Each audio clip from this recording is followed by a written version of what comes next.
లేకపోతే వాట్సాప్‌లో చాలా యాక్టివ్‌గా ఉంటారు.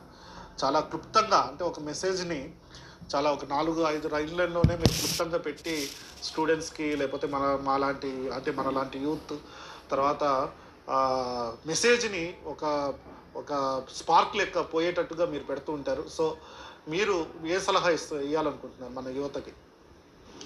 ఇవాళ బీ బీ భవిష్యత్ అంతా బీసీ యువతదే రేపు. రాబోయే ఈ ఈ భారతదేశంలో ఈ యువత చాలా క్రియాశీలకమైన పాత్ర పోషించాలి. ముఖ్యంగా బీసీ యువత మెజారిటీ ప్రజలు ఉన్న మనం ఈరోజు ఈ ఇట్లాంటి సర్వేలని మనం ముందుకు తీసుకువెళ్ళే విధంగా మనం పక్క నుండి మనం ఎడ్యుకేట్ చేసుకుంటూ, మనం ఎడ్యుకేట్ అవుతూ, మనం ఈ మన చుట్టుపక్కల ఉన్న వారిని ఎడ్యుకేట్ చేసుకుంటూ ముందుకు తీసుకుపోవాలి. ఇవాళ మీరు చాలామంది వివిధ రాజకీయ పార్టీలో ఉన్నటువంటి బీసీ సోషల్ మీడియా యూత్కు నేను చెప్పేది ఏంటంటే, మీరు ఆ రాజకీయ పార్టీల కోసం ఎంతో కష్టపడ్డారు. కానీ ఈరోజు నీ కోసం, నీ జాతి కోసం, నీ నీ ఉనికి కోసం, నీ అస్తిత్వం కోసం ఈరోజు మీరు ఈ కుట్రల్ని ఛేదించి ఈ సోషల్ మీడియాలో బీసీ వాదాన్ని ప్రమోట్ చేయండి. ఈ కులగణనని విజయవంతం చేయడానికి పోస్టులు చేయండి.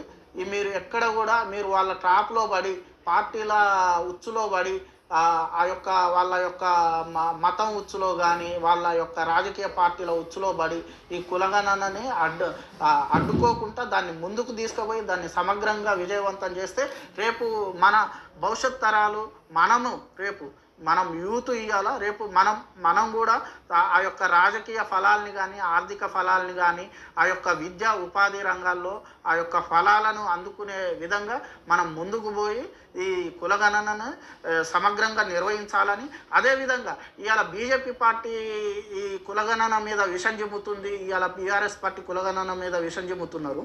నేను ఒకటే చెప్పదలుచుకున్నా, మీకు దమ్ముంటే బీజేపీ పార్టీకి ఇవాళ దేశం మొత్తం జనగణనలలో కులగణన చేర్చి మీరు ఈ కాంగ్రెస్ పార్టీ కంటే ఘనంగా మేము సామాజిక, ఆర్థిక, రాజకీయ కులగణన నిర్వహించినామని మీరు చాటుకోవాలి. రేపు ఖచ్చితంగా మీరు ఆ రకంగా ముందుకెళ్ళాలి.